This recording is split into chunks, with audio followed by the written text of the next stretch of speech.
Hello everybody and welcome back to LMM for the final instalment of the Building a Modular Railway Challenge. And if you've enjoyed this series and anything else that we're showing on the channel at the moment, how about giving this video a like and maybe subscribing to the channel to help us grow and hit that magic 100,000 subscribers.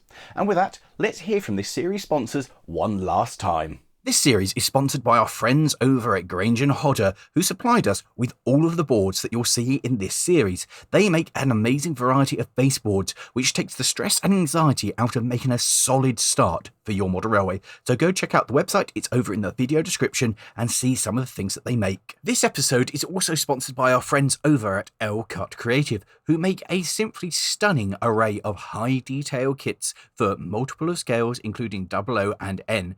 They really do have to be seen to be believed, are easy to put together, and have a wonderful high level of detail. Just look at that. So a big thanks for them for helping out with this project, and go to their website to see the sheer variety of kits available. And with that, welcome to the absolute panic that was Friday night at the Statfold Barn Railway as we attempted to assemble the layout and got our first look at everybody's modules. And frankly, we were all blown away by the standard of modelling that we'd managed to achieve.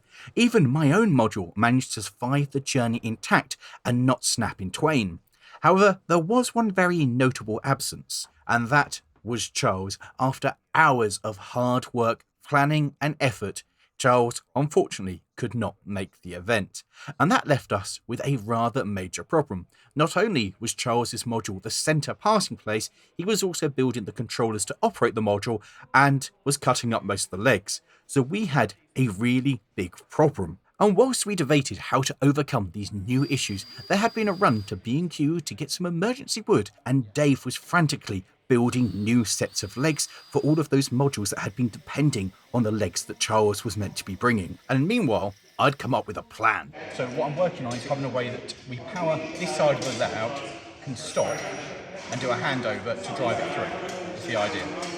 And then it's taken over by the other one who operates it there, and we swap over. But it's all got to be done manually. I've had no sleep, this is very hard. Our single saving grace was the fact that Nick had decided to model part of the Wisbech and Upwell tramway, and as such had included a small passing loop. Whilst this wasn't big enough to take our planned locomotive and 3 coaches, we could fit a locomotive and 2 coaches into the passing loop, which meant there was a way that we could operate 2 trains.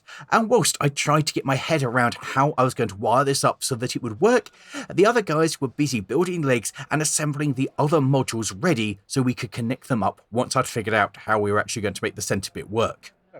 Plan. I'm going to take these, which are our linking cables that link all the modules together, split them in twine, solder on a new bit of wire in the middle that goes to the transformer, and then we can plug this in and pull it out of the centre module, thus giving it isolation. Genius. As you know by now, wiring is not my strong suit. So if any of you are electrical engineers, I'd suggest looking away. I know what I'm doing. That's debatable. That'll do it. Ouch, that's hot. Ouch, that's hot. Because we designed the modules with sockets on the back designed to be linked together by banana plugs transferring the power between the modules, it was a fairly simple thing to wire up a new set of wires which would go from the 2 gauge master controllers that me and Lozz had bought, and then we could plug it in manually to power the 2 sections of the layout. And because this was something of a bodge, tape was going to be my insulator of choice. And whilst I was becoming a master electrician, Dave was putting the final touches onto one of the sets of legs, and that meant that we could start building some of the rest of the modules, which was exciting to get stuff actually coming together and standing on its own legs, and only then could we start to appreciate the sheer scale of what it was that we'd built. And despite the panic that hung over us all, there was an amazing feeling of everybody coming together and working towards a common goal, with new modules being assembled, new legs being installed, and them being stood up and made ready to become part of the main layout. The big problem now was the fact that we'd been here for a couple of hours, and this was the sum total of our progress. 2 bits joined, and nothing working. But I was now ready to do some testing.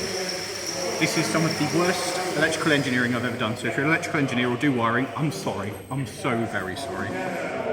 Right, so we have power. No. First question, why power? With all the rest of the team working so hard to get modules built and on legs, I really didn't want my wiring to let anybody down. So the fact that I didn't have any power to the little Plymouth was rather worrying. but it did allow me to prove a point. Power here doesn't power that just by touch, so that means that this section should be isolated from that section.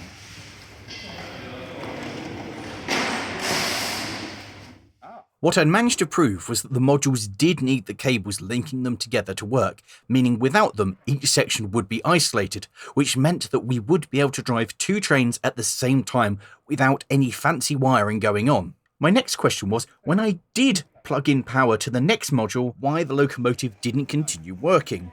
I started off with the most obvious fix, and that was to give the rails a really good clean. So the electrical issues we've got is this is not clean at all. In fact, you know when track's so bad that you can feel the abrasion through the rubber? That's where we are. But it does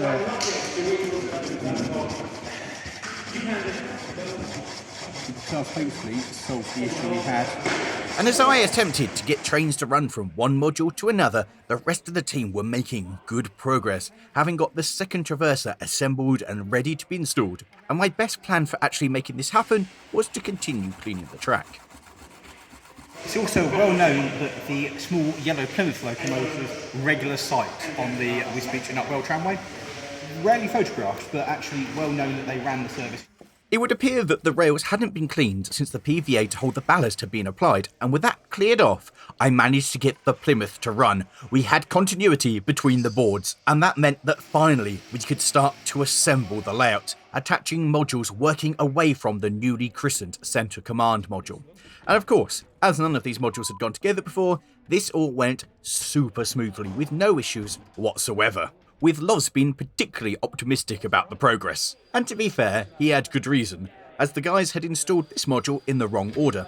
This one was Tag's, and as he had his own yard that he planned to operate, we figured that having him stood next door to the operators of the main passing module would make things a little cramped. So, having attached it, we then had to disconnect it and move it over, ready to install the module that was going to space this one out. Good work, guys.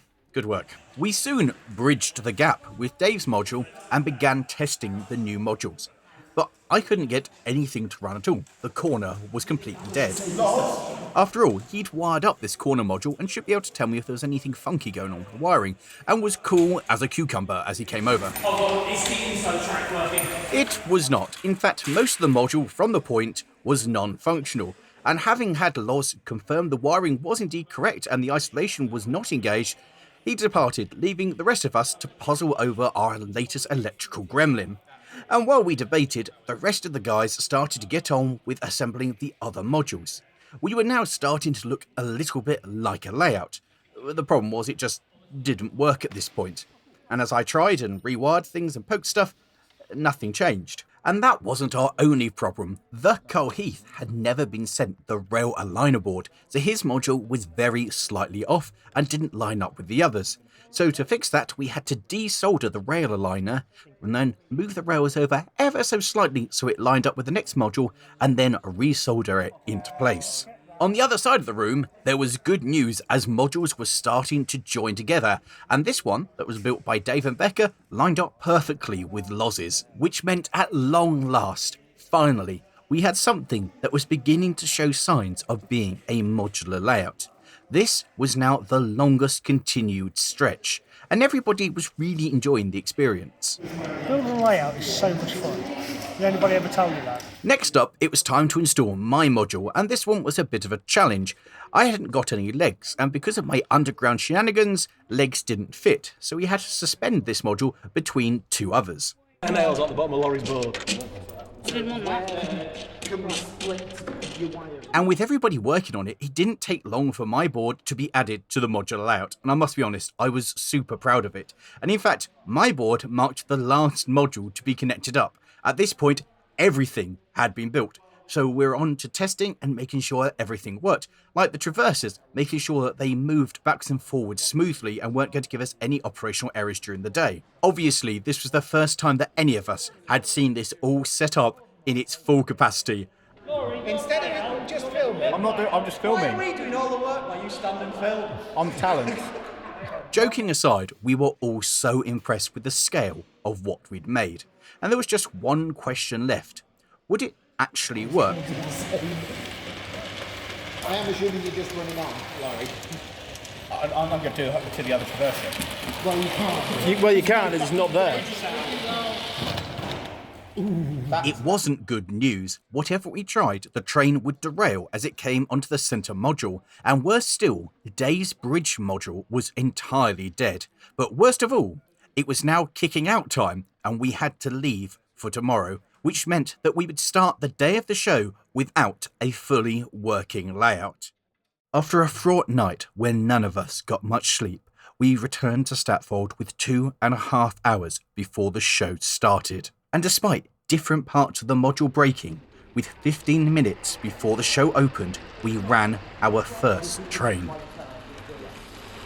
And what followed with much jubilation was a frantic period of testing the modules and different locomotives and stocks to see what would work and what wouldn't, and to make sure that everything would cross onto the traverser without issue. Of course, we found that some stock and some locomotives just didn't like the layout and wouldn't be able to transverse it, and those ones were relegated to their stock box for the entire show.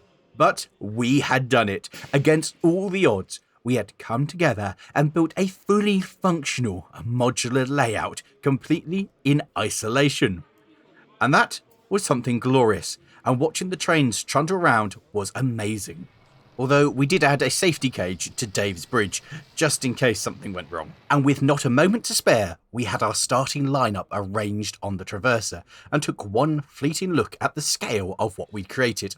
I had a few moments to set up a working table to have the wheel cleaner, the rolling road, the spare transformer, so we could test locomotives before they went onto the layout, and also identify any faults with things that failed. And then, it was time to run trains.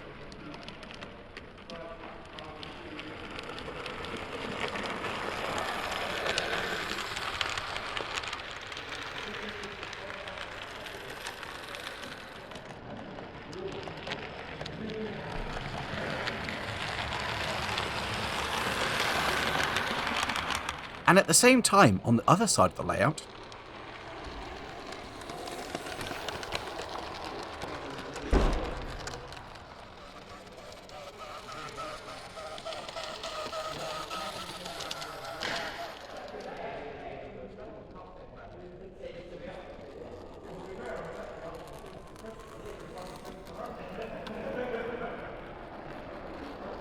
the method of operation that I'd created was quite simple.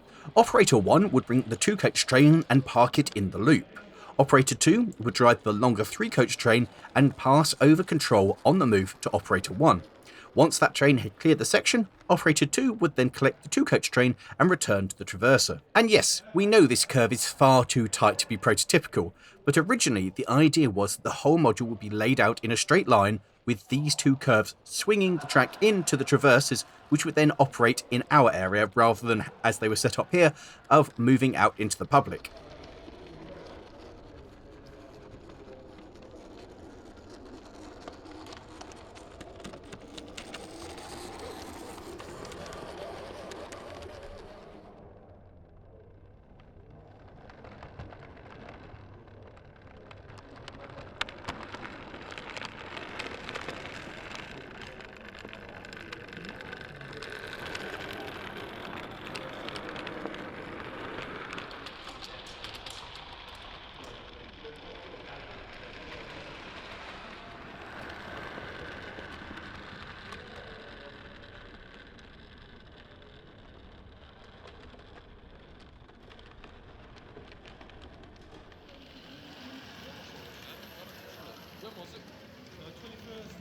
So now let me take you around and introduce you to some of the modules. At both ends of the layout we have these traverses, which are built by, like everything else, Grange and Hodder, and they slide out like so, allowing us to access one of the 5 roads.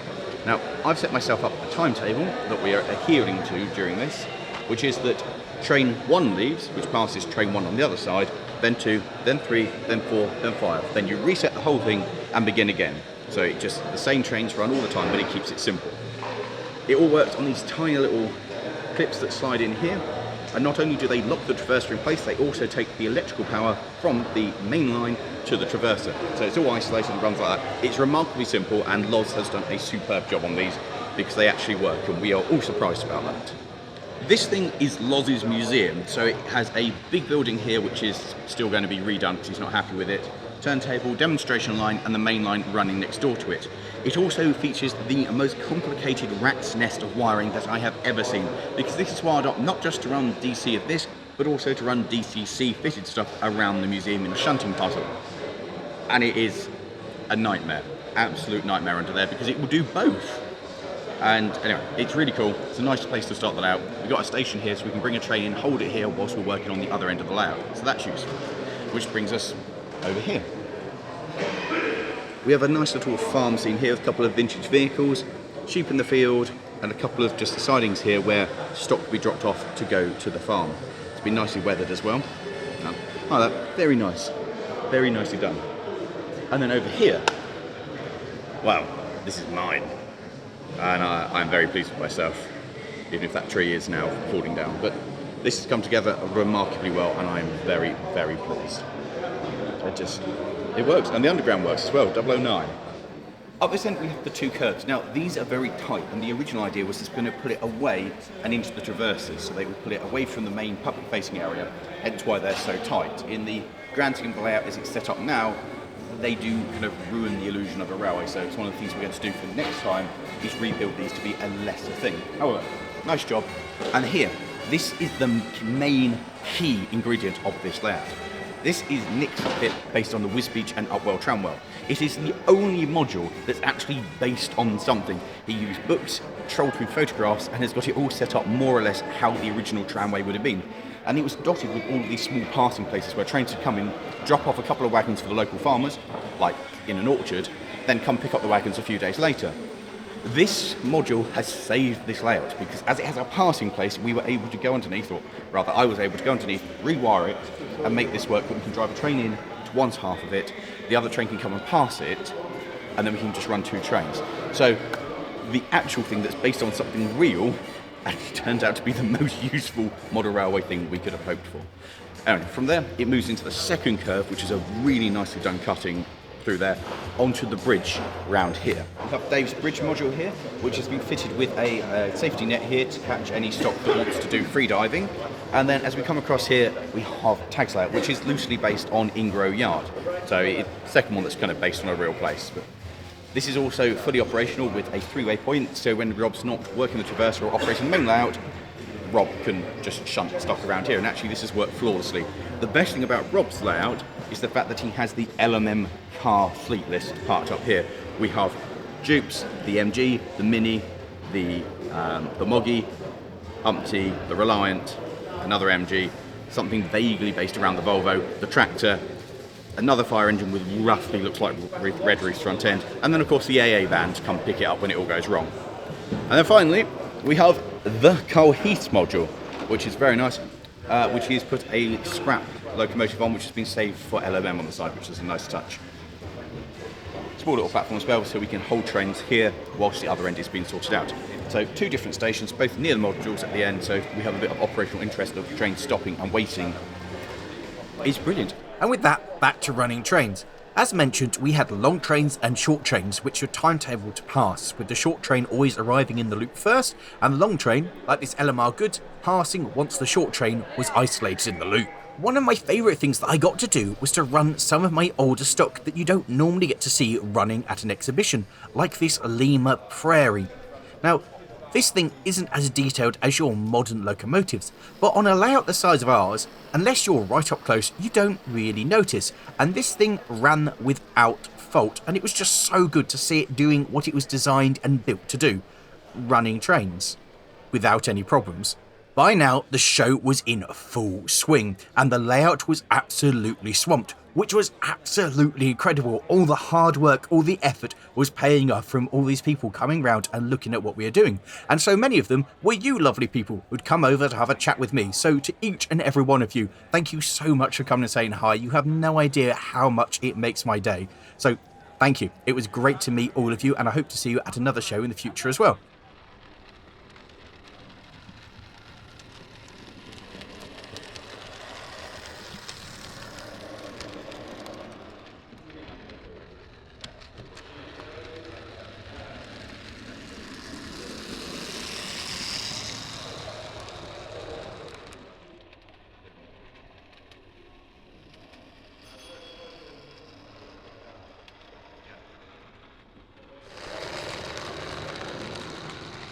stopping in the loop. Locomotives and stock would change regularly, with one exception, and that was this school's class, St Lawrence, which was a limited edition way back in 1992, of which only 2,000 were made, and this thing ran all weekend.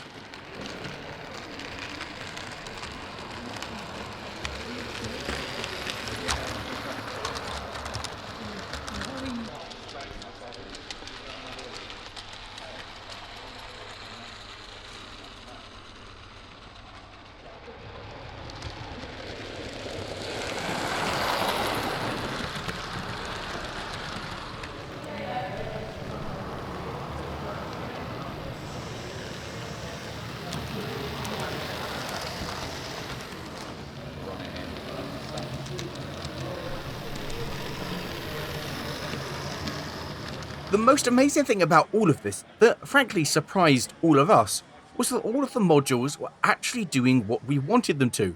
Everything just kind of worked.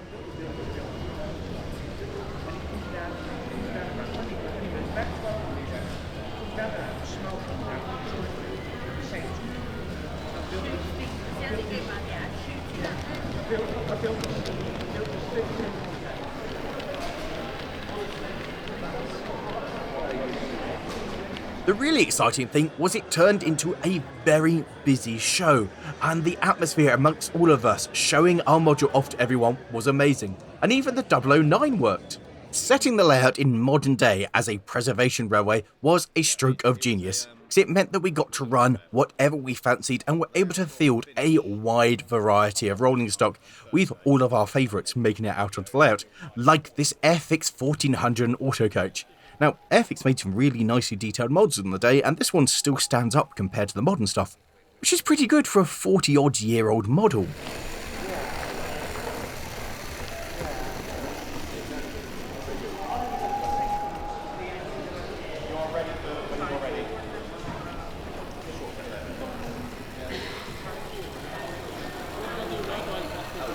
Perhaps the greatest thing about the whole experience was the way that the team members came together to operate the layout, the way that we communicated with each other to ensure the smooth running of trains, the way we all switched around to have a go on different sections to operate different modules, and the fact that everything just worked. We were all surprisingly competent in our roles, whether driving trains to operating the traversers, and the atmosphere and camaraderie between us was absolutely top notch. It wasn't just running the layout, it was having a good day with your mates.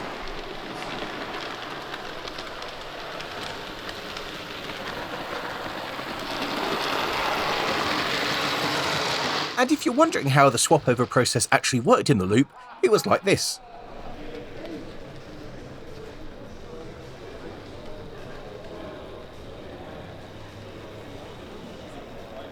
The short set arrived in the loop, stopped, the road was reset, and I removed the power. Road set. I'm at 50. Isolation thrown. Thank you. I'm at 45 to take this. Push a little bit more then, Cool. Taking up to 50 on mine. which is going to be 60 to me. It was important that the two controllers were matched for the crossover. Logo is yours. Thank you very much. Beautiful takeover. We have the road.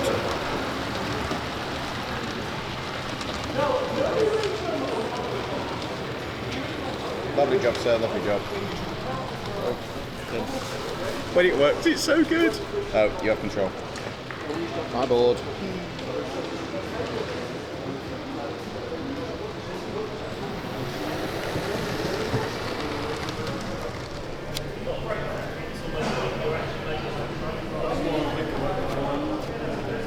So if you want tag, you can bring this out and sit on the platform waiting.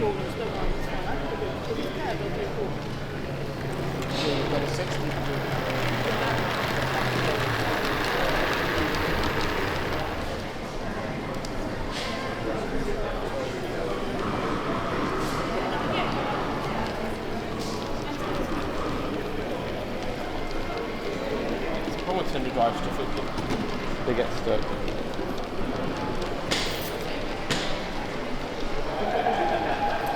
Don't put the bridge there. Yes. That's the way of the train. the other train now then. Yeah, so you can turn yours down. Change direction to. And you can plug your board in.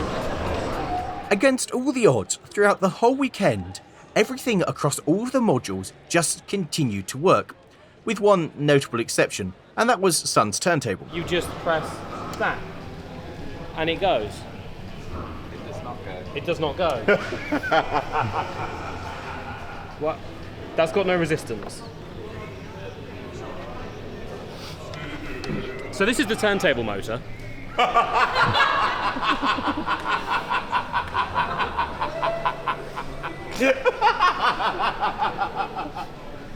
You're not supposed to start taking it apart yet.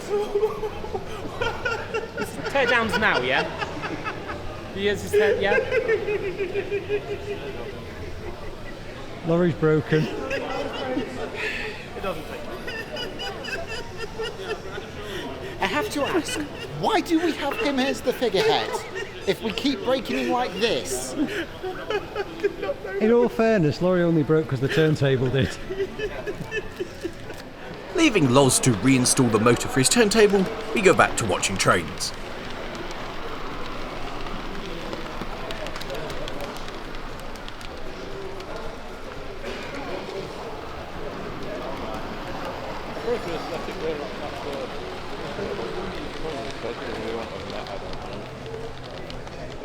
We have a rule about locals need to have crew in it. Yeah. The difference between being amateurs, might want a bit more.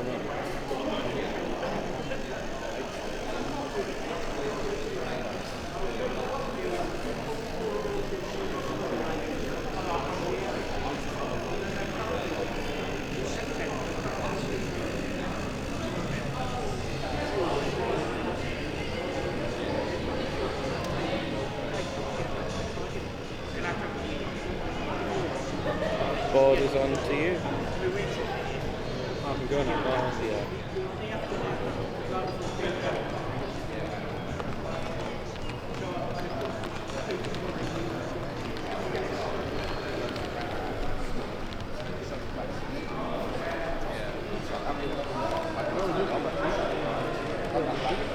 And meanwhile, Lozz had had some success.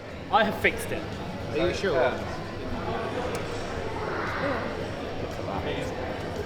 It's not turning. Oh, it is turning, just very slowly. Put it full. Make him dizzy.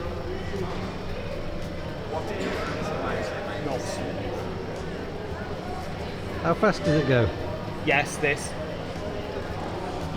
You've got a wheel stock. Yeah, I know. The Pico turntable kits are not the best. I need to take it apart.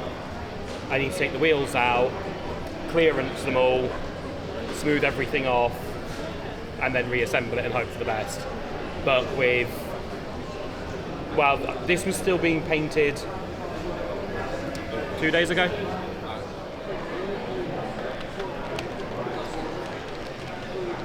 Throughout the show, we were talking to lots of members of the public and fans of the channel, and several of you have bought new locomotives during the show, so we gave a couple of you the opportunity to test out your new engine on the layout to make sure they were all tickety-boo before you took them home, like this absolutely lovely P-Class. You're all okay.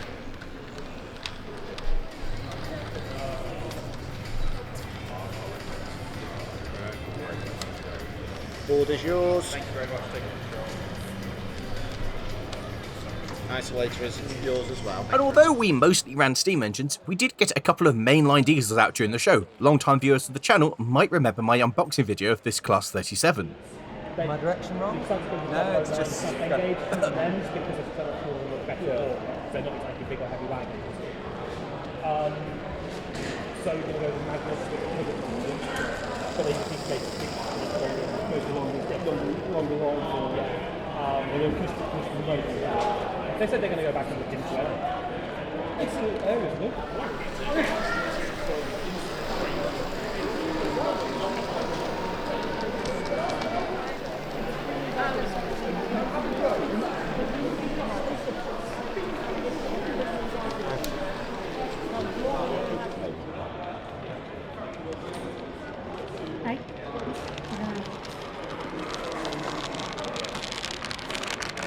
Having taken the pannier off my favourite consist of the LMS coach and the GUV and given it a short freight, including the Ipswich wagon, we each, at some point during the day, took the opportunity to follow a train around the board. This was the way for us to really get to sense the scale of it, to actually watch a train and walk with it as it made the entire trip round. It was an absolutely fabulous experience to walk alongside a train on the model railway we'd built.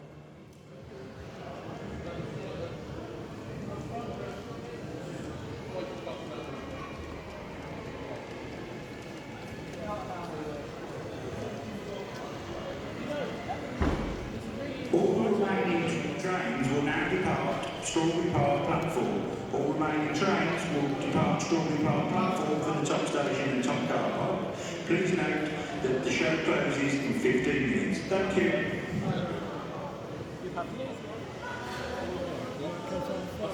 Yeah, of course. No, that one I'm not much.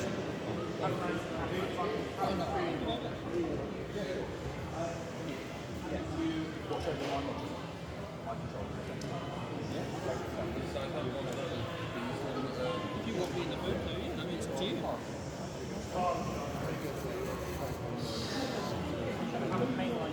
got to tell me what it is. Both the send it and just randomly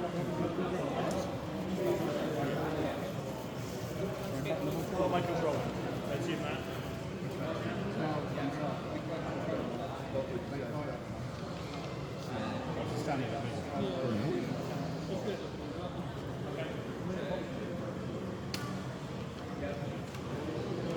With the end of the show looming, it was time to do the traditional thing that one does towards the end of a model railway show, and that was to bring out the more unusual consists, including my American set.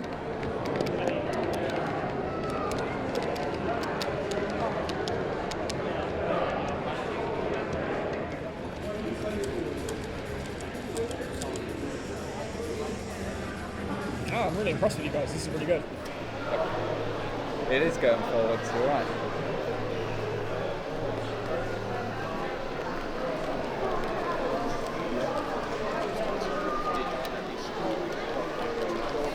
Oh, the street's quite nice. Street's nice.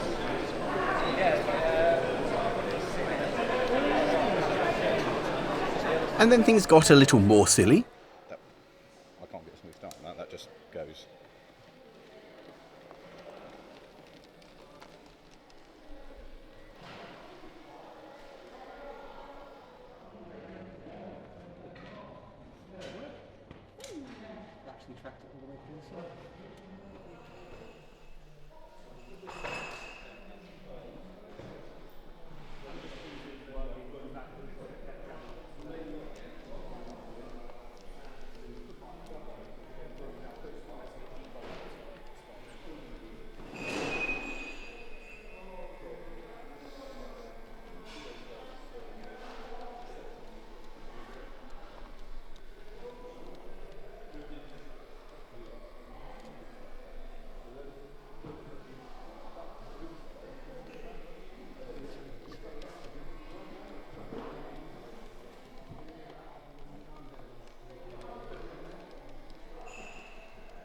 And obviously, we couldn't have had a show without running a Ruston 48.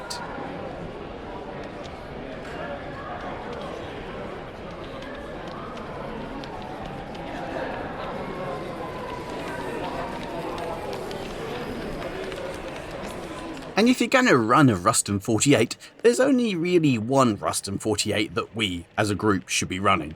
And that, of course, is mine. This was a repaint that Tag owned, and it was great to see Sir William in miniature, and also to show how stupidly small the thing is. And then to mark the end of the show, things got really out of hand, and we put this consist out, and we're really pleased that one manufacturer decided not to lock you into one particular type of coupling, which only worked with a very limited specific type of stock, because limiting that would be a really stupid move, wouldn't it? Hey Nick, how's the show gone? It's gone awesome. How are the modules?